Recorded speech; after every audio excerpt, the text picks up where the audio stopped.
Pollution of air. Pollution of air क्या होता है ये हम लोगों को ऑलरेडी पता है। पॉल्यूशन टर्म लैटिन वर्ड से आया है, जिसका जो वर्ड है पोलोशियोनियम, जिसका मतलब होता है टू मेक डर्टी, गंदा बनाना। तो पॉल्यूशन पढ़ने के पहले हम लोगों को ये वर्ड समझना होगा, पॉल्यूटेंट। पॉल्यूटेंट मतलब वो होता है जो इन्वायरमेंट में एक्चुअली प्रेजेंट है, बट उसका कंसंट्रेशन जब बढ़ जाता है तब वो एयर को पॉल्यूट कर देता है। That substance is called pollutant. Example oxides of nitrogen, carbon monoxide. थोड़े क्वांटिटी में ऑलरेडी प्रेजेंट है पहले से, वो हार्मफुल नहीं है, बट अब ह्यूमन एक्टिविटीज़ के कारण उसका लेवल इतना बढ़ जा रहा है कि वो एयर को गंदा कर दे रहा है, तब उसको पॉल्यूटेंट बोलते हैं। और गंदा होने का जो प्रोसेस है उसको पॉल्यूशन बोलते हैं। फिनोमिनन मतलब प्रोसेस। तो air is a mixture of gases, हम लोगों को पता है। दो जो मेन गैस है, नाइट्रोजन ऑक्सीजन, पता है। अलग अलग गैस है जैसे carbon dioxide, argon, methane, helium, ozone, ये सब बहुत कम क्वांटिटी में है। एयर पोल्यूशन का ये बेटर डेफिनेशन है, the contamination of air, contamination मतलब गंदा होना, by unwanted substances having harmful effects on both the living and non living things. Living things पे भी असर पड़ रहा है, नॉन लिविंग थिंग्स पे भी असर पड़ रहा है। नॉन लिविंग थिंग्स जैसे बिल्डिंग्स वगैरह खराब हो जा रहा है, जैसे एसिड रेन के कारण मार्बल का बिल्डिंग खराब हो रहा है। और लिविंग थिंग्स पे तो हो ही रहा है, डिजीजेज होता है, तो उसको एयर पोल्यूशन बोलते हैं। और वो सब्सटेंसेस जिसके वजह से एयर कंटामिनेट हो रहा है उसको एयर पोल्यूटेंट्स। एयर पोल्यूशन का कॉजेस क्या है? Excessive burning of fossil fuels, factories और व्हीकल से स्मोक निकलता है वो, हार्मफुल केमिकल्स जैसे क्लोरोफ्लोरोकार्बन जो डिओड्रेंट्स और एसी, रेफ्रिजरेटर, ये सब से निकलता है। सबके बारे में हम लोग थोड़ा पढ़ेंगे। First is carbon monoxide. ये हम लोग कॉम्बशन चैप्टर में पढ़े थे कि जब फ्यूल्स कंप्लीटली बर्न नहीं होता है तब उससे कार्बन मोनोऑक्साइड रिलीज होता है। तो इसका हार्मफुल इफेक्ट क्यों है वो उस टाइम पे भी बताए थे। कार्बन मोनोऑक्साइड से सफोकेशन होता है। क्यों होता है ये भी समझ में आएगा। एक्चुअली हेमोग्लोबिन क्या कंबाइन करता है? ब्लड को कंबाइन करता है अपने साथ। बट अगर कार्बन मोनोऑक्साइड हम लोगों के अंदर जाएगा तो हेमोग्लोबिन क्या करेगा? ऑक्सीजन के साथ कंबाइन नहीं करके कार्बन मोनोऑक्साइड के साथ जुड़ जाएगा। तो जो भी बॉडी का सेल्स है उसको ऑक्सीजन नहीं मिलेगा तो वो धीरे धीरे सफोकेट करके मर जाएगा। तो उसी को बोलते हैं कार्बोक्सी हेमोग्लोबिन, जब हेमोग्लोबिन में कार्बन मोनोऑक्साइड अटैच हो जाता है instead of oxygen. Carbon monoxide का हाई कंसेंट्रेशन से प्लांट्स का भी पत्ता वगैरह झड़ने लगता है, तो ये इस वजह से पोल्यूटेंट है। Nitrogen dioxide is mainly produced by combustion of petrol और गैसोलीन इन ऑटोमोबाइल्स। तुम लोगों को ये भी लर्न करना है कि कौन सा गैस कहाँ से रिलीज हो रहा है। जैसे कार्बन मोनोऑक्साइड की इनकम्प्लीट कॉम्बशन ऑफ फ्यूल से हो रहा है। नाइट्रोजन डाइऑक्साइड जब पेट्रोल डीजल जलता है तब गाड़ी का वो व्हीकल से निकलता है। नाइट्रोजन डाइऑक्साइड का हार्मफुल इफेक्ट्स क्या है? प्लांट का फोटोसिंथेटिक एक्टिविटी में रिटार्डेशन होता है, मतलब कम जाता है, फोटोसिंथेटिक एक्टिविटी कम जाता है। और ह्यूमन बींग्स में रेस्पिरेटरी प्रॉब्लम्स होता है। स्मॉग में in winters a thick layer, fog like layer envelopes this atmosphere. This layer is made up of smoke and fog. ठंड में हम लोगों को पता है कि फॉग तो रहता है क्योंकि वाटर वेपर ठंड के कारण कंडेंस होकर लिक्विड बन जाता है। तो ये एक्चुअली क्या होता है? स्मोक धुआं के साथ मिलके ये स्मॉग बना देता है, जिसके कारण विजिबिलिटी एकदम कम जाता है, दूर का दिखाई नहीं देता, थोड़े दूर के बाद ही नहीं दिखाई देता है, सफोकेशन होता है, ये सब जैसा प्रॉब्लम होता है। तो देखो लिखा है, it leads to diseases related to lungs जैसे ब्रोंकाइटिस, अस्थमा। और सनलाइट आ नहीं पाता ठीक से तो प्लांट्स का फंक्शनिंग भी रुक जाता है। हम लोग इसीलिए पढ़े कि ठंड में इतना ज़्यादा ट्रेन वगैरह भी कैंसिल हो जाता है। फॉग के कारण भी होता है, दिल्ली में ट्रैफिक का प्रॉब्लम होता है, वो स्मॉग के कारण होता है। Chlorofluorocarbons, they are mostly used as refrigerants, solvents and foaming agents. जब ये एटमॉस्फेयर में रिलीज होता है तो ये UV rays, they decompose under UV rays present in sunlight. तो ये एक्चुअली ओजोन को खत्म कर देता है। ओजोन O3 होता है, ये उसके साथ रिएक्ट करके उसको ऑक्सीजन बना देता है। तो ओजोन तो हम लोगों के लिए ज़रूरी था क्योंकि वो हार्मफुल यूवी रेज को रोक रहा था, लेकिन ये ओजोन को ही डिप्लीट कर देता है। तो हार्मफुल इफेक्ट ऑफ CFCs में लिखा है, देखो, CFCs cause the depletion of ozone layer by decomposing ozone to oxygen, जिसके वजह से यूवी रेज अर्थ तक आ जाता है तो स्किन कैंसर, आइज में प्रॉब्लम, ये सब जैसा डिजीजेस होता है। एसिड रेन क्या है ये भी हम लोगों को पता है।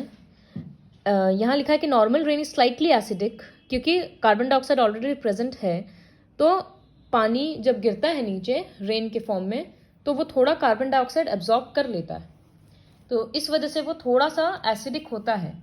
लेकिन जब कार्बन डाइऑक्साइड का क्वांटिटी बहुत ज़्यादा बढ़ जाएगा, नाइट्रोजन डाइऑक्साइड, सल्फर डाइऑक्साइड, इस तरह का गैसेस जब बहुत ज़्यादा बढ़ जाएगा, तो नाइट्रोजन डाइऑक्साइड पानी के साथ मिलाकर नाइट्रिक एसिड बना रहा है।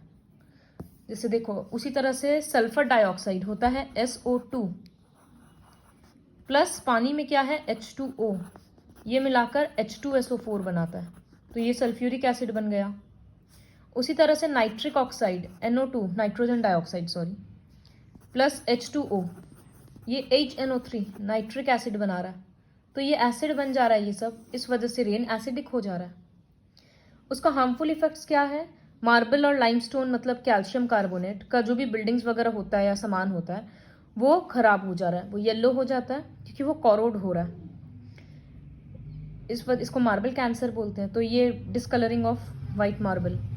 आर्टिकल्स जो कि गोल्ड और सिल्वर वगैरह का बना हुआ रहता है वो सबका धीरे धीरे शाइन जाने लगता है, लश्यर मतलब shine, when they are affected by acid rain. Then next is acid rain washes away a large number of essential minerals from the soil. Acid rain बहुत सारा minerals को soil से हटा देता है. Acid rain has an adverse effect on aquatic life, particularly that in the lake. जब वो rain pond वगैरह में गिरता है तो एक्वेटिक पानी का एसिडिटी बढ़ गया, जिसकी वजह से एक्वेटिक एनिमल्स मर जाता है. Just wait for a minute.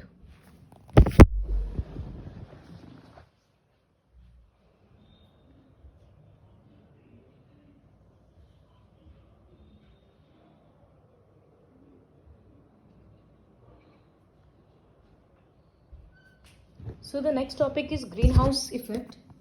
Green house effect भी हम लोगों को ऑलरेडी पता है क्या होता है. ग्रीन हाउस इफेक्ट स्पेशल नाम ये तुम लोगों को बहुत बार समझाए हुए हैं कि कांच का घर होता है ठंड की जगह पे, तो वो क्या करता है, हीट को ट्रैप कर लेता है. सनलाइट तो रिफ्लेक्ट होकर वापस चला जाएगा, लेकिन अंदर ही अंदर वो घर गर्म हो जाएगा, तो जिसकी वजह से वहाँ प्लांट्स ग्रो कर पाते हैं. इसको ग्रीन हाउस इफेक्ट बोलते हैं. बट अर्थ में वो कैसे होता है? Carbon dioxide, methane, water vapour, nitrous oxide, chlorofluorocarbons. 1 minute.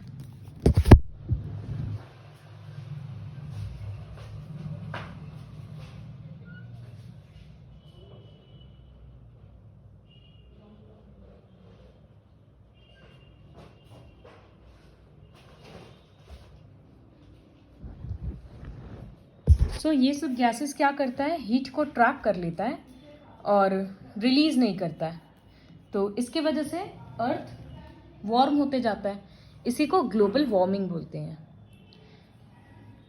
Causes of increase in concentration of green house gases, और ये जो भी गैसेस के कारण हो रहा था इसको ग्रीन हाउस गैसेस बोलते हैं. क्या होता है, ग्रीन हाउस गैसेस क्यों बढ़ रहा है? कोल, वुड, ये सब ज़्यादा जलाने से हो रहा है कि कार्बन डाइऑक्साइड अर्थ में बहुत ज़्यादा रिलीज हो जा रहा है. थर्मल पावर प्लांट वगैरह क्या करता है, इलेक्ट्रिसिटी बनाने के लिए कोयला जलाता है, जिससे पानी गर्म होगा, जिससे स्टीम बनेगा. तो कोल को बर्न करने से बहुत कार्बन डाइऑक्साइड रिलीज होता है और कार्बन मोनोऑक्साइड. फिर डिफॉरेस्टेशन होने की वजह से जितना कार्बन डाइऑक्साइड एक्चुअली ऑक्सीजन में कन्वर्ट हो जाना चाहिए था प्लांट्स के थ्रू, वो हो नहीं पाता है, तो इस वजह से कंसंट्रेशन बढ़ जा रहा है. ग्रीन हाउस इफेक्ट का कंसिक्वेंसेस मतलब असर क्या है, तो ऑलरेडी हम लोगों को पता है ग्लोबल वार्मिंग है, जिसकी वजह से ग्लेशियर मेल्ट हो रहा है, तो सी लेवल बढ़ जा रहा है. उसके बाद एटमॉस्फेयर में फॉरेस्ट फायर वगैरह हो जा रहा है, क्योंकि क्या होता है, जैसे आजकल हम लोग काफ़ी बार न्यूज़ में सुनते हैं फॉरेस्ट फायर हो रहा है. जैसे अभी अमेजन में हुआ था, फिर ऑस्ट्रेलिया में हुआ. तो ऐसा क्यों हो रहा है? क्योंकि अर्थ का टेम्परेचर इतना बढ़ गया है कि अगर थोड़ा भी आंधी वगैरह आता है, पेड़ से पेड़ टकराता है, तो फ्रिक्शन के कारण तुरंत आग लग जाता है. ग्लोबल वार्मिंग को कैसे रोक सकते हैं? फॉसिल फ्यूल्स को कम यूज़ करके, इलेक्ट्रिसिटी को कोल थर्मल पावर प्लांट्स में नहीं बनाकर हाइड्रो इलेक्ट्रिक पावर प्लांट्स में बनाकर पानी के थ्रू, या न्यूक्लियर रिएक्टर्स, इसके बारे में हम लोग बाद में पढ़ेंगे. डिफॉरेस्टेशन रोक देना चाहिए, ज़्यादा प्लांट्स ग्रो करना चाहिए, CFCs वगैरह को यूज़ नहीं करना चाहिए. तो वो था. अब है कि एयर पोल्यूशन कैसे कंट्रोल कर सकते हैं.